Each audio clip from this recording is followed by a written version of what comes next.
رمضان المبارک کا مہینہ ہے اور 10 روزے مکمل ہو چکے ہیں. پہلا عشرہ مکمل ہو چکا ہے, دوسرا عشرہ شروع ہو چکا ہے. رمضان المبارک میں عبادات کرنا بہت آسان ہوتا ہے. نوافل پڑھنا اور جماعت سے نماز پڑھنا یہ تو آسان ہوتا ہے, لیکن اپنے اخلاق کو بہتر کرنا یہ بڑا مشکل کام ہے.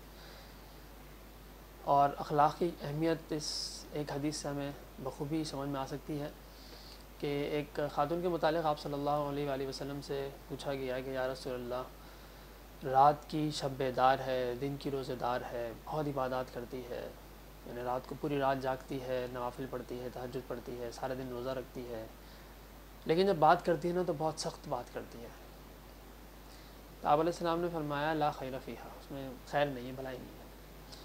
اس کے برعکس ایک اور خاتون کے متعلق پوچھا گیا کہ یا رسول اللہ, نماز روزہ تو بہت زیادہ نہیں ہے, فرائض و واجبات پورے ہوتے ہیں بس, اور نوافل کا بہت زیادہ اہتمام نہیں, کبھی پڑھ لی تہجد کبھی نہیں پڑھی, لیکن جب وہ اس کے اخلاق بہت اعلیٰ ہیں, اس کے اخلاق بہت اعلیٰ ہیں, آپ علیہ السلام نے فرمایا جنت میں جائے گی.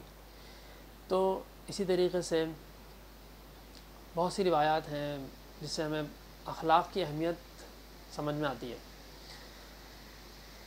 بلکہ ایک حدیث میں آپ صلی اللہ علیہ وآلہ وسلم نے ارشاد فرمایا کہ تم میں سے سب سے بہترین شخص وہ ہے کہ جو اپنے اخلاق میں سب سے بہترین ہے, اپنے گھر والوں کے ساتھ خصوصی طور پر سب سے بہترین ہے.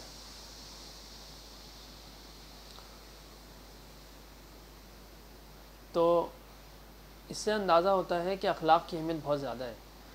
تو ہمیں چاہیے اس رمضان المبارک کے مہینے میں جب ہم شیطان سے بچے ہوئے ہیں اور عبادات میں لگے ہوئے ہیں, تو ہمیں چاہیے کہ ہم اپنے اخلاق کو بھی تھوڑا سا بہتر بنائیں. اور اتنی اہمیت ہے اخلاق کی کہ ایک ہے جو عبادات میں بہت اونچے مقام پر ہے لیکن اخلاق میں اچھی نہیں ہے, تو اس کے اندر بھلائی ہی نہیں ہے. مطلب آپ اندازہ لگائیں کہ آنے کو ہونا چاہیے تھا کہ بھائی اتنی عبادت اور تہجد گزار ہے, روزے دار ہے, روزے کے کتنے فضائل ہیں, لیکن جب اخلاق کی بات آئی ہے اور وہ اخلاق میں اچھی نہیں ہے تو پھر اللہ کے نبی نے اس کو پسند نہیں فرمایا. اس کے برعکس ایک روزے دار اتنی نہیں ہے, فرائض تو پورے ہیں لیکن نوافل اور نفلی روزے وغیرہ کا اہتمام اتنا نہیں ہے, اور اس کی تعریف فرمائیے. اس سے اندازہ ہوتا ہے کہ اخلاق کی اہمیت دین میں بہت زیادہ ہے. یہ میں اس لیے بھی عرض کر رہا ہوں کہ ہمارے بعض طبقوں میں اس بات یوں سمجھا گیا دین کو کہ بس 5 وقت کی نماز جماعت سے پڑھ لی تو بڑا ہی آسان ہو گیا, ورنہ بس نماز پڑھ لی اور روزہ رکھ لیا تو بس ہم بہت, اور داڑھی رکھ لی, ٹوپی پہن لی اور شلوار قمیض پہن لیے, پینچے ٹخنوں سے اوپر کر لی, یہ ساری چیزیں اہم ہیں, ضروری ہیں. میں اس لیے وضاحت کر رہا ہوں کہ اس کا یہ مطلب نہیں ہے کہ اس کی اہمیت نہیں ہے, اس کا اپنا مقام ہے اور بہت زیادہ اس کے فضائل ہیں اور ضروری یہ سب واجب ہیں. یعنی ٹخنوں سے شلوار اوپر رکھنا, یا اگر یعنی ٹخنے چھپے ہوئے نہیں ہونے چاہیے مردوں کے, تو یہ ضروری ہے. لیکن اور نماز بھی ضروری, نماز کو انکار کرنے سے اسلام سے ہی نکل جائیں گے, اسلامی دائرے سے, اللہ بچائے. لیکن یہ کہنے کا مقصد یہ ہے کہ اس کی اہمیت اپنی جگہ مسلم ہے, اس کا انکار نہیں کیا جا سکتا. لیکن یہ تصور کرنا کہ میں تو بڑی 5 وقت کی نماز جو ہے نا تکبیر اولیٰ سے میری ہوتی ہے, اور گھر آ کے ایسے اخلاق میں کہ وہ یعنی گھر والوں پہ بھی غصہ ہو رہا ہے اور جو ہے وہ بچوں پہ بھی غصہ ہو رہا ہے, گھر میں داخل ہوتے وقت تو مسکراتے ہوئے داخل ہونا سنت ہے. یہاں کہاں چلی گئی سنت؟ عبادت نہیں ہے کیا؟ یہاں ہمیں کیوں نہیں خیال آتا کہ اللہ کے نبی نے جو ہے وہ کس طریقے سے اپنے گھر والوں کے ساتھ رویہ رکھا ہے؟ عبادت میں تو بڑا خیال آتا ہے کہ پہلی صف ہونی چاہیے اور یہ اچھی چیز ہے, یہ ہونا چاہیے, لیکن یہ بھی اسی دین کا حصہ ہے, یہ بھی اسی نبی کی سنت ہے جس نبی نے نماز, روزہ, زکوٰۃ, حج ہمیں سکھائی ہے. تو اس کا اہتمام کرنے کی بہت زیادہ ضرورت ہے. کہیں ایسا نہ ہو کہ اخلاق کی یعنی بد اخلاقی کی وجہ سے ہمیں اپنی عبادات سے ہاتھ دھونا پڑے بروز محشر, کیونکہ بد اخلاقی سے دل آزاری ہوتی ہے. ٹھیک ہے, اور جب دل آزاری ہو رہی ہے تو اس کا ہمیں یہ حق مارا ہے ہم نے, اور جب حق مارا ہے تو قیامت کے دن حق لینا پڑے گا.